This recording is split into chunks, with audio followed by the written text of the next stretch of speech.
Amém. Louvado seja o nome do Senhor. Irmãos, abramos a palavra do Senhor no livro, a carta de Tiago, capítulo de número 2. Eu irei ler, dos versículos 14 até o versículo de número 26. A mensagem do Senhor para nós nesta noite está contida nestes versículos de Tiago, capítulo de número 2, de 14 a 26. Dentro daquela perspectiva que nós colocamos nesse mês da reforma, de tratarmos sobre este assunto durante esse mês, e a proposta para também mensagens neste mês é uma série de mensagens, a Igreja Reformada sempre se reformando. Tiago, capítulo de número 2, versículo de número 14 a 26, diz o seguinte: Meus irmãos, qual é o proveito se alguém disser que tem fé, mas não tiver obras? Pode acaso semelhante fé salvá-lo? Se um irmão ou uma irmã estiverem carecidos de roupa e necessitados do alimento cotidiano, e qualquer dentre vós lhes disser, ide em paz, aquecei-vos e fartai-vos, sem contudo lhes dar o necessário para o corpo, qual é o proveito disso? Assim também a fé, se não tiver obras, por si só está morta. Mas alguém dirá, tu tens fé e eu tenho obras. Mostra-me essa tua fé sem as obras, e eu com as obras te mostrarei a minha fé. Crês tu que Deus é um só? Fazes bem, até os demônios creem e tremem. Queres ficar certo, ó homem insensato, de que a fé sem obras é inoperante? Não foi por obras que Abraão, nosso pai, foi justificado quando ofereceu sobre o altar o próprio filho Isaque. Vês como a fé opera juntamente com as suas obras. Com efeito, foi pelas obras que a fé se consumou. E se cumpriu a escritura, a qual diz, ora, Abraão creu em Deus, e isto lhe foi imputado para a justiça, e foi chamado amigo de Deus. Verificais que uma pessoa é justificada por obras e não por fé somente. De igual modo, não foi também justificada por obras a meretriz Raabe, quando acolheu os emissários e os fez partir por outro caminho? Porque assim como o corpo sem espírito é morto, assim também a fé sem obras é morta. Conta uma história de um mestre que saiu com o seu discípulo para evangelizar em vários lugares, e eles saíram a cavalo, e durante aquele dia o mestre ali, ele ensina ao seu discípulo a respeito da fé. Ele fala que é necessário termos fé, sem fé é impossível agradarmos a Deus, nós precisamos crer que o Senhor é aquele que nos protege, o Senhor é aquele que protege as nossas coisas. E assim o discípulo foi ouvindo aquilo que o seu mestre estava ensinando a respeito do cuidado de Deus e a fé que era necessário ele ter em Deus e na providência do Senhor, o guardando em todo momento. E chega a noite então, eles chegam próximo de uma floresta e eles vão acampar. E o mestre ali chega para o seu discípulo e fala para ele, olha, amarra os cavalos enquanto eu vou pegar uns gravetos e uma lenha para nós fazermos aqui uma fogueira e nós passarmos aqui a noite. O discípulo então foi lá para amarrar os cavalos, e quando ele estava ali para amarrar os cavalos na árvore, ele pensou assim, o mestre passou o dia inteiro falando que eu preciso crer em Deus. Que Deus é aquele que nos protege, que Deus é aquele que nos guarda em todas as coisas. Eu acho que ele está me testando. Acho que ele está testando a minha fé. Eu vou confiar no Senhor e não vou amarrar os cavalos. E ele não amarrou os cavalos e chegou ali. Os dois passaram a noite. E no dia de manhã eles recolheram as coisas e foram lá para pegar os cavalos. E cadê os cavalos? Os cavalos tinham ido embora. E o mestre então pergunta para o seu discípulo: ué, mas você não amarrou os cavalos? Ué, mas você não me ensinou o dia inteiro ontem que eu preciso crer em Deus e que Ele é aquele que nos guarda? O mestre então fala para ele: sim, Deus ele nos guarda, mas muitas vezes Ele quer usar a sua mão como instrumento para isso. Nós precisamos ter fé, mas também precisamos ter atitudes.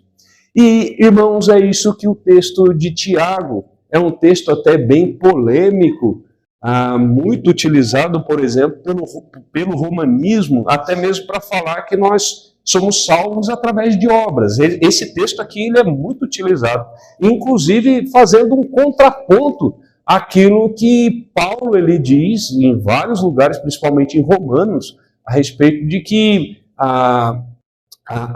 nós precisamos crer e ter fé a respeito daquilo mesmo que ele trata sobre Abraão, que é ressaltada por Paulo a respeito da fé.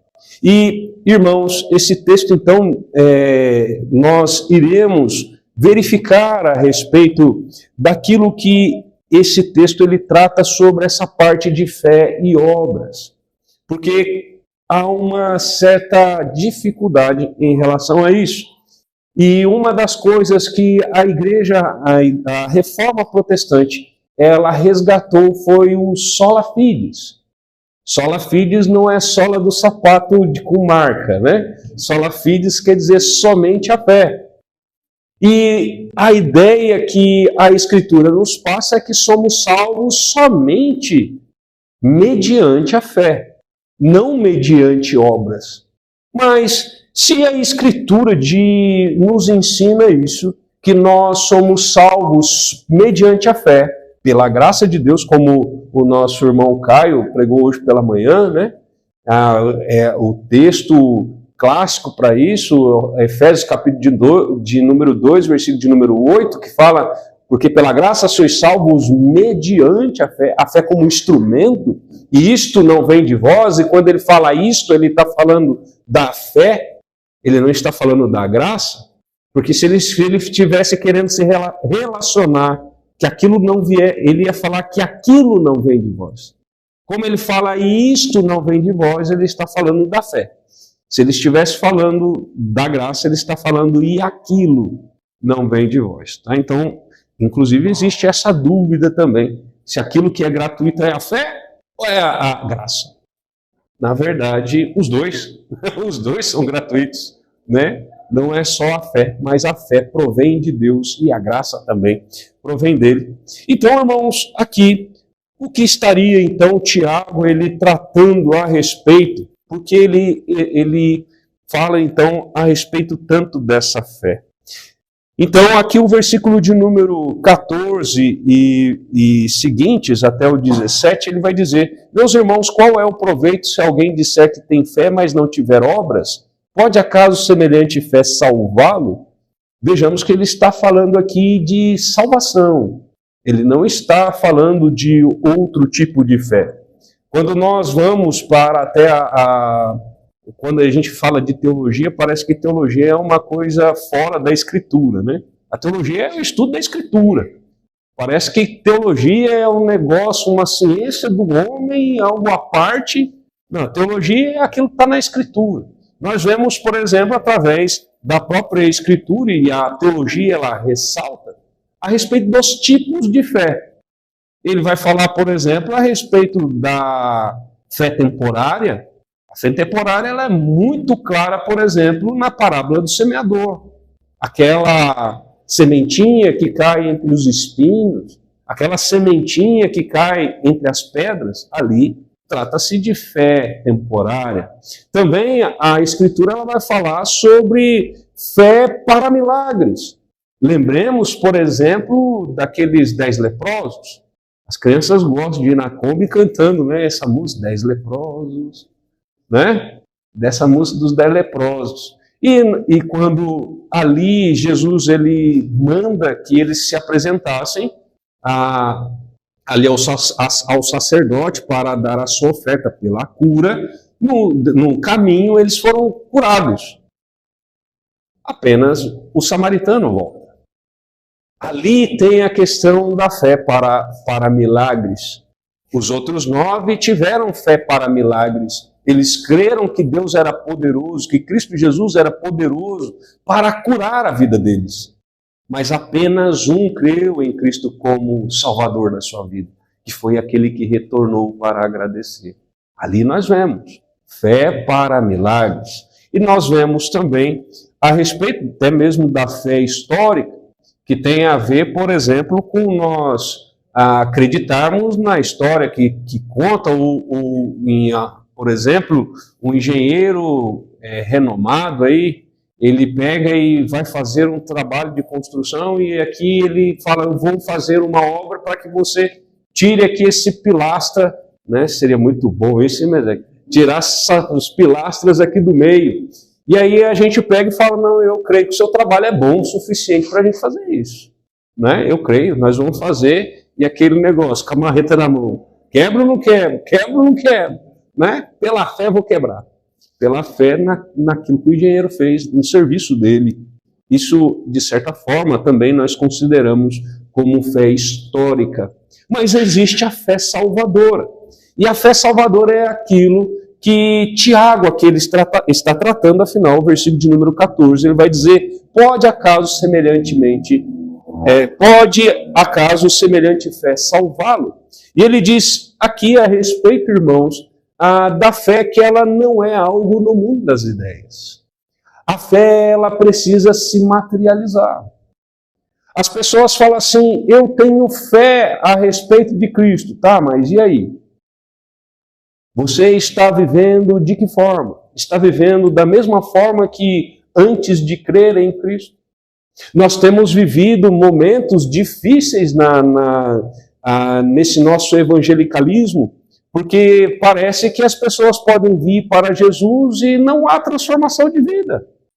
Ela fala, agora eu sou de Jesus, eu sou de Jesus, eu sou de Jesus, né? Como diz a musiquinha. Mas que mudança de vida houve? Não adianta, irmãos, nós pegarmos e irmos na casa das pessoas ou até irmos a uma venda de alguma coisa e depois falar assim, opa, Deus te abençoe, Deus o abençoe. A pessoa olha assim e fala, poxa, deve ser crente, porque está falando em nome de Deus. Mas aí, quando olha a questão da vida, a vida sem aquele compromisso de fato com o Evangelho, uma vida que não está buscando fugir, por exemplo, do pecado. Isso é a questão da operosidade da fé. Aqui, quando nós vemos Tiago, ele falar a respeito de como a fé, ela também se torna operosa nos versículos seguintes, ele vai, por exemplo, falar, mas como pode você falar a respeito que tem uma fé, sendo que você tendo condições, e a ideia aqui é de ter condições, não é a ideia que você não dê aquilo que você não tem. Não tem como. Versículo de número 15, ele diz, se um irmão ou uma irmã estiver carecido de roupa e necessitado do alimento cotidiano, e qualquer dentre vós lhe disser, ide em paz, aquecei-vos e fartai-vos, sem contudo lhe dar o necessário para o corpo, qual é o proveito disso? É lógico que a gente tem que ter condições para isso. Não tem como eu pegar e dar uma vestimenta se eu não tenho. Não tem como eu pegar e dar um alimento que eu não tenho. Aqui o que ele está querendo dizer é, eu tendo condições, eu estender a mão. Mas por que, irmãos, isso? Porque a fé, uma vez que ele tomou o meu coração, uma vez que a fé é a constatação daquilo que Deus fez em minha vida, a misericórdia é algo natural na nossa vida, irmãos, pelos nossos irmãos. A misericórdia, ela é semelhante, por exemplo, a gente sentir aquilo que o irmão está sentindo. O irmão está passando fome, é como se a gente estivesse passando. Por isso que ele fala a respeito dessa operosidade. A fé não é simplesmente, olha, eu creio que Deus irá suprir a sua necessidade. Mas Deus quer te usar como instrumento para isso. Você se coloca como instrumento para isso? Alguém tem necessidade, você tem que se colocar como instrumento para isso. E isso daqui é o que Tiago está falando com relação à questão da materialização da fé. ele não está falando, irmãos, a respeito de que é a fé que nos salva. Em nenhum momento ele está dizendo que a fé nos salva. Ele está dizendo que a fé precisa se materializar. A fé, ela precisa ser palpável. E lá no caso dos filipenses, a fé ela era palpável a partir do momento em que eles demonstravam novidade de vida. Não há como eu falar que eu tenho fé em Cristo, eu sou salvo em Cristo Jesus e vivo como não salvo. E vivo como que se Deus ele não existisse. Quando fala, por exemplo, a respeito até mesmo dos ateus, né? Tem uns que dizem que são ateus graças a Deus. A questão dos ateus, muitos acham que a questão de ser ateu é aquele que simplesmente fala que Deus não existe. Mas existem tantas pessoas que dizem, eu creio que Deus existe, mas vive como se ele não existisse. As suas atitudes são como que se Deus não estivesse vendo nada. Como que se Deus ele não fosse cobrar, como que se Deus não exigisse prestação de contas. Irmãos, a Escritura ela é muito clara a respeito daquilo que a fé ela produz em nossas vidas. O que a fé produz em nossas vidas? A pergunta que nós podemos fazer diante desta primeira parte aqui é como que a minha fé ela tem se materializado? Nós falamos a respeito dos tipos de fé no começo. Será que de repente a minha fé ela não é uma fé temporária? Ela é aquela fé que eu me alegrei demais de estar lá, Deus me deu uma bênção, Deus ele é poderoso, a Escritura diz que ele é poderoso, e a Escritura diz que ele é poderoso. Nós vimos aqui que até o diabo acha também, né? A fé que o diabo até ele tem. E ele crê e treme. Ele crê e treme. Irmãos, a nossa fé ela tem se materializado?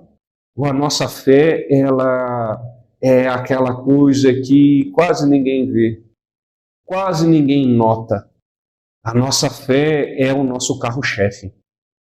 A nossa fé é o nosso carro-chefe. Mas ele diz ainda, no versículo de número 18, mas alguém dirá, tu tens fé e eu tenho obras? Mostra-me esta tua fé sem obras, e eu com as obras te mostrarei a minha fé.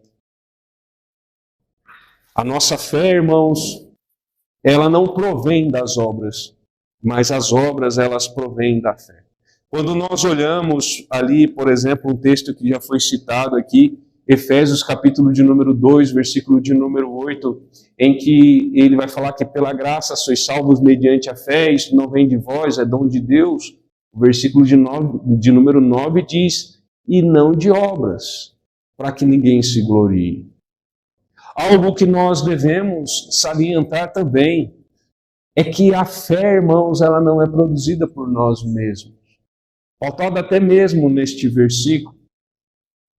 Não é que Deus ele olha para nós e vê que nós estamos produzindo fé dentro do nosso coração. E aí Deus fala assim, produziu fé no coração dele. Eu tenho que escrever o nome dele no livro da vida. Afinal, foi produzido no coração dele. Essa não é a realidade bíblica. A realidade bíblica ela é uma constatação para nós mesmos. Não é uma constatação para Deus. Deus ele conhece todas as coisas. Quando nós olhamos lá que a fé ela é algo que Deus nos dá, mediante a salvação, ele nos concede, como diz lá, pela graça sois salvos mediante a fé, isto não vem de vós. É dom de Deus ele nos conceder essa fé. Ela não provém de nós mesmos. Irmãos, se a fé ela surgisse de nós mesmos, a própria fé seria como obras. A nossa fé seria semelhante a obras. Nós estaríamos sendo salvos por algo que nós produzimos. E se nós produzimos alguma coisa, ela seria considerada boas obras. Boas obras, muitas vezes, as pessoas acham que tem a ver somente com caridade, tem a ver somente com auxiliar as pessoas ou ou acaba restringindo naquilo mesmo em que Tiago diz que são donativos. Acaba restringindo, e a ideia de Tiago não é restringir boas obras a donativos, não é. Mas o nosso testemunho é boas obras. O nosso testemunho é. Mas nós não somos salvos por bom testemunho. Nós não somos salvos, irmãos, por aquilo que nós podemos fazer. Nós somos salvos apenas mediante a fé. A fé, ela é um instrumento. A fé, ela não é um fim em si mesmo. A fé, ela é apenas um instrumento. E quando nós olhamos ali para 1 Coríntios, capítulo de número 3, quando ele vai falar sobre o amor, ele vai, lá no finalzinho, ele vai falar a respeito do amor, da fé e da esperança. Que dos três, o maior seria o amor. Porque a fé se passará. A fé e a esperança, elas passarão. Haverá um dia, assim como a Daniele colocou lá um final da vida de John Bunyan, né, no grupo da igreja lá, ele falando a respeito de que agora ele não vai mais pela fé, ele vai olhar face a face. Face a face já não há mais necessidade de fé. Quando nós estivermos no céu, não haverá necessidade de fé. A fé, irmãos, ela é uma constatação para nós, e principalmente uma garantia que Deus ele acaba nos concedendo.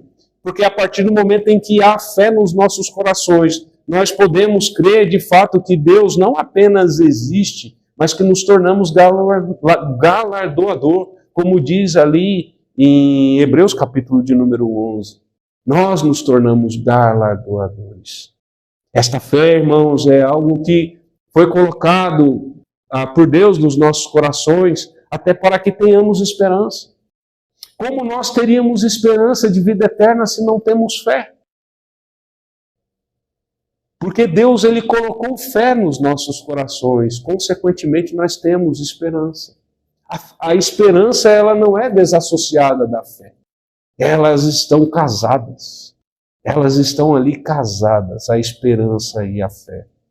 Ô irmão, você quando olha para dentro de si, você tem a fé como, por exemplo, diz aqui o versículo de número 19, crês tu que Deus é um só? Fazes bem, até os demônios creem e tremem. É esta fé aqui que tem rodado o nosso evangelicalismo. É esta fé. É a fé de um Deus que existe, mas não é uma fé com entendimento.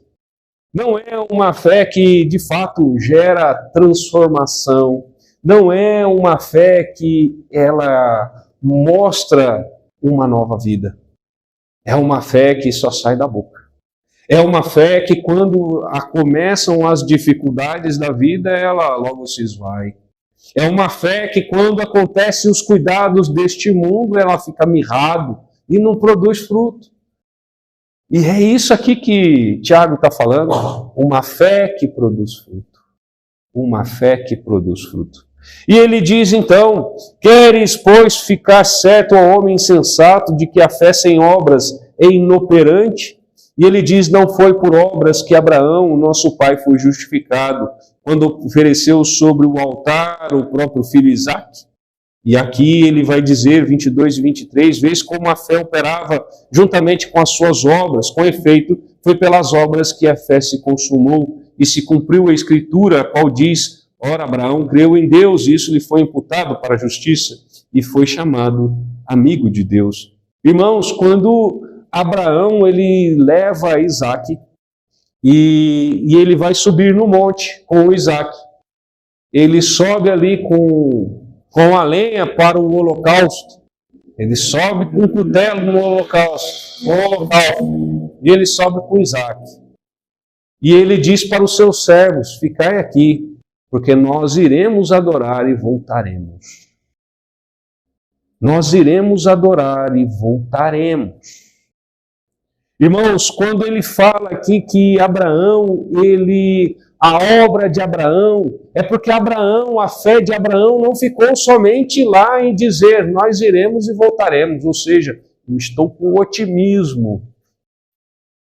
Se a fé ela não se materializa com Abraão levantando o seu cutelo para sacrificar de fato, e nós temos uma clareza maior a respeito disso lá em Hebreus, capítulo de número 11, quando ele vai tratar a respeito disso.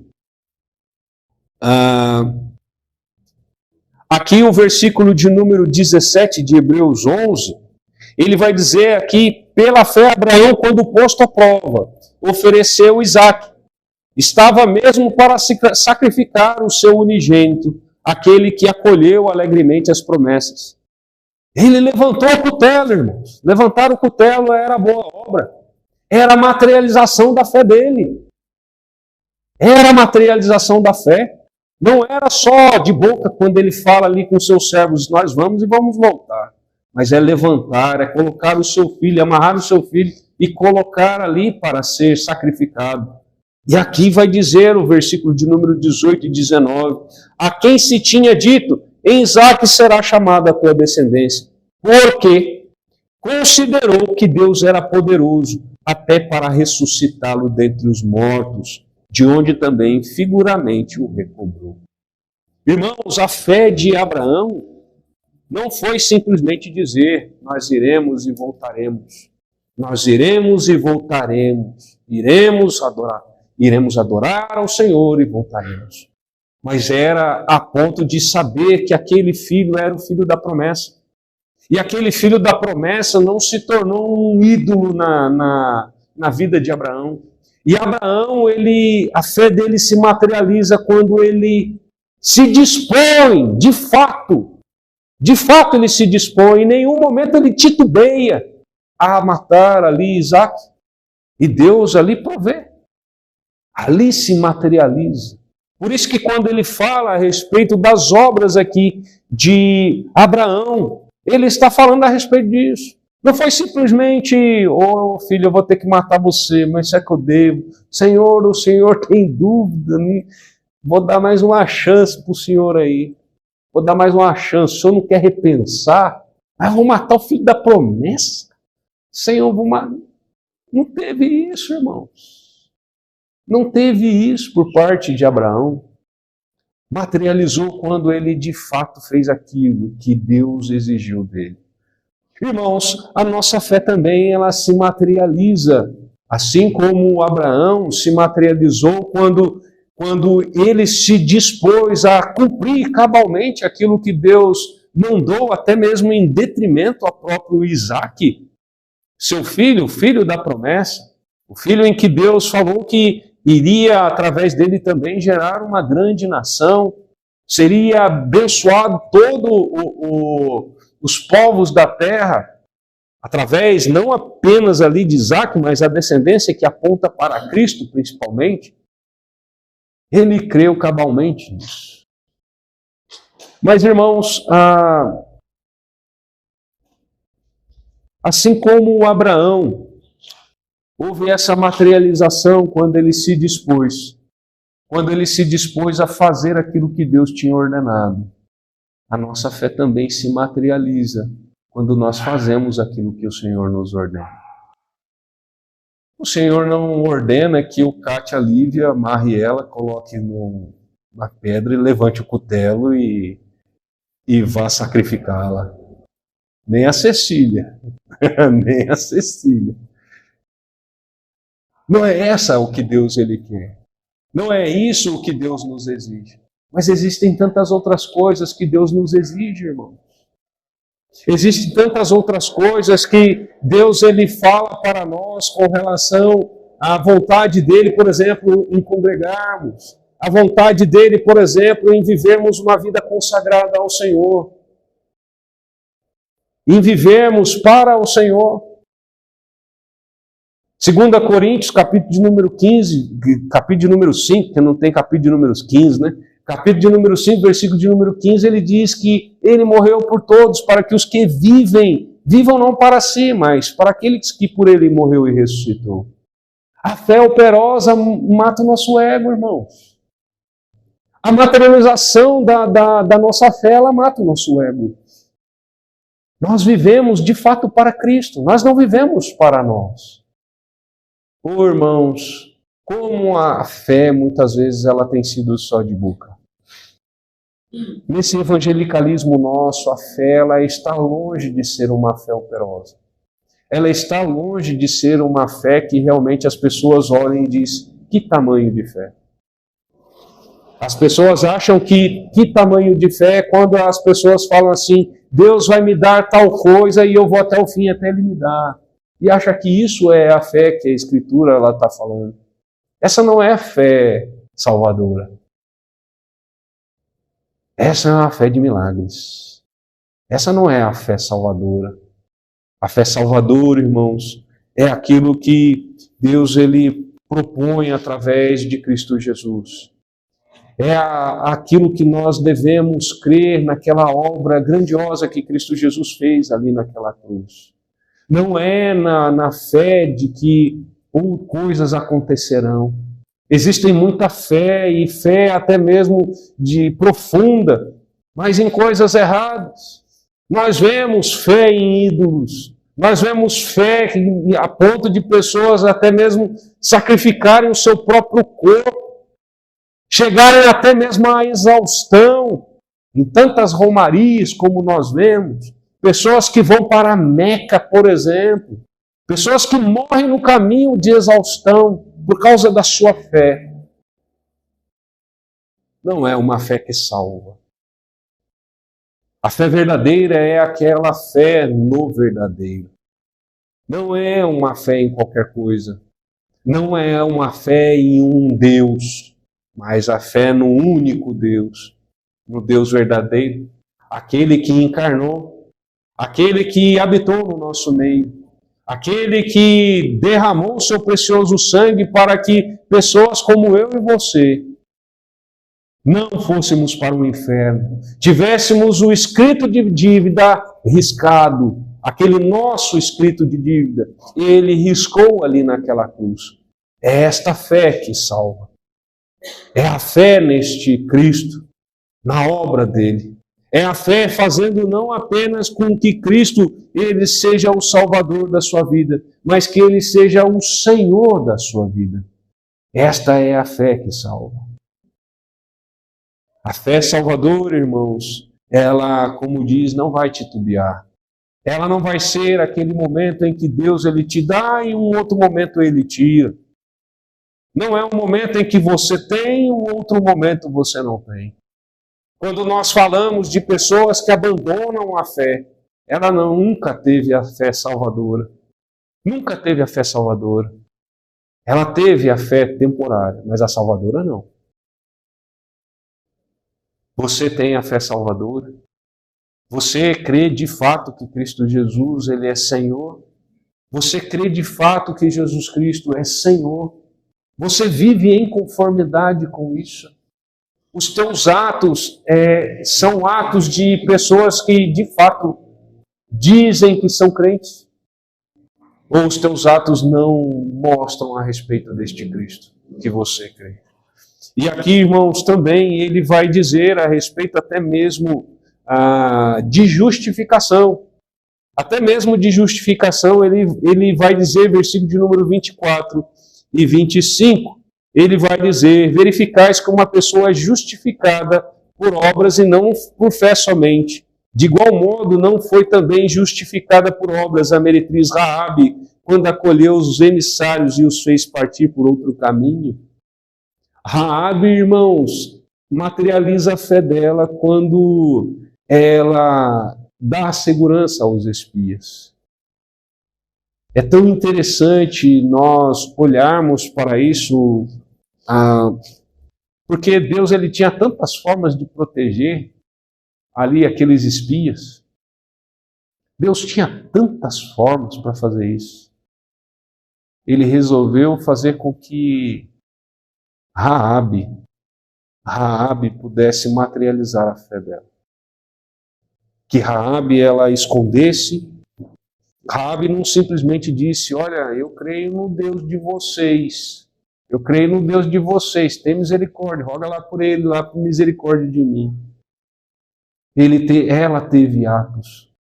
Quando aqueles homens, eles retornam e ali O povo de Israel rodeia Jericó por 7 dias. Ele pega ali e fala para Raabe colocar o lenço. Se materializa a fé dela com aquele lenço. Ela cria que Deus, ele era o Deus verdadeiro. Mas ela creu a ponto de materializar. A sua fé, ela é uma fé palpável? Ela é uma fé palpável? Ela é uma fé que realmente as pessoas conseguem enxergar? Fé não é, por exemplo, um tiro no escuro, como muitos dizem. A fé, ela é certeza. Ela é certeza. E se ela é certeza, irmãos, nós podemos ter total convicção daquilo que Deus, ele promete, ele faz. Tudo aquilo que ele promete, ele vai fazer. E, inclusive, até mesmo com relação àqueles que têm fé temporária. O lugar daqueles que têm fé temporária não é o céu. O lugar daqueles que têm fé temporária não é o novo céu e nova terra, mas apenas daqueles que têm a fé verdadeira. Não cabe a nós, irmãos, ficarmos definindo fé de ninguém. Não cabe a nenhum de nós. Não cabe a mim falar tal pessoa tem fé temporária, tal pessoa tem fé verdadeira, tal pessoa não tem fé nenhuma. Cabe a cada um de nós refletirmos em nossa vida. Refletirmos em nossa vida. Fé verdadeira não é somente quando nós viemos à frente da igreja e falamos, opa, eu creio em Jesus. Fé verdadeira não é quando nós professamos a nossa fé aqui na igreja. Fé verdadeira não é quando nós batizamos. Ela deve ser um fruto natural disso. Mas tem muitos que se enganam com isso. Nós vimos, por exemplo, o reverendo João Wesley contando a história dele. Que ele era professor de escola dominical, professor dos adolescentes, que ele tinha professado a sua fé, tinha sido batizado, pregava em praça, mas não tinha um encontro verdadeiro com Cristo. Não é batismo, não é profissão de fé. Não é algo que um homem pode fazer. Como está a sua vida, meu irmão? A garantia que Deus ele dá é aquilo que ele faz no seu coração. Não é aquilo que você faz perante os homens, mas é aquilo que ele faz na sua vida. E se ele fez na sua vida, viva em conformidade. Se por acaso você constata na sua vida que não tem essa fé verdadeira, rogue ao Espírito Santo. Rogue ao Espírito Santo, trabalhe o meu coração. O Espírito Santo é aquele que Jesus disse que nos convenceria do pecado, da justiça e do juízo. Rogue ao Espírito Santo. Coloque dentro de mim essa fé verdadeira. Dá-me condições de viver em conformidade com a sua Escritura. Mas não viver de acordo com a Escritura com aquele peso enorme. Porque fé não nos coloca peso, irmãos. Fé não nos coloca peso. Fé faz com que a nossa vida cristã ela seja suave. Que a nossa vida cristã seja leve. A fé ela faz isso. A fé não faz com que nós tenhamos que mover montanhas para fazer qualquer coisa para o Senhor. Para vir à casa do Senhor. Ou para qualquer coisa para com o Senhor. A fé não faz com que nós tenhamos que mover essas montanhas todas. A fé faz com que essas coisas sejam um deleite. Faz com que estas coisas elas sejam extremamente agradáveis para nós. Porque nós estaríamos fazendo algo para aquele que nos concedeu a fé. Aquele que morreu naquela cruz. Que não tinha pecado algum. Que Deus derrame, irmãos, graças sem medidas sobre a nossa vida. Nós vimos aí a respeito desta fé, somente a fé. E não há salvação que não seja mediada pela fé. Não existe salvação que não tenha a fé como instrumento. E nós vimos aqui também que a fé ela precisa se materializar. A fé ela precisa ser algo palpável na nossa vida. Não apenas para os outros, mas para nós mesmos. Para nós mesmos. E creia. Creia nesse Deus. Entregue totalmente a sua vida a Ele. Se ainda você não fez isso, se os cuidados deste mundo ainda é algo que ainda luta no seu coração, se as fascinações, se as dificuldades deste mundo ainda faz com que a tua fé se torne abalável, rogue ao Senhor. Rogue ao Senhor. Ele diz que ele não perderia nenhum das suas ovelhas. Lá em João capítulo de número 10, Jesus fala que aquelas ovelhas que Deus deu a Cristo, ninguém poderia arrebatar das suas mãos. Nós não temos, irmãos, como ser arrebatados pelo diabo ou qualquer outro, se nós tivermos a fé salvadora nesse Deus, neste Cristo, nele que morreu e ressuscitou. E assim como ele ressuscitou, nós ressuscitaremos no último dia. Que Deus fortaleça, irmãos, as nossas vidas.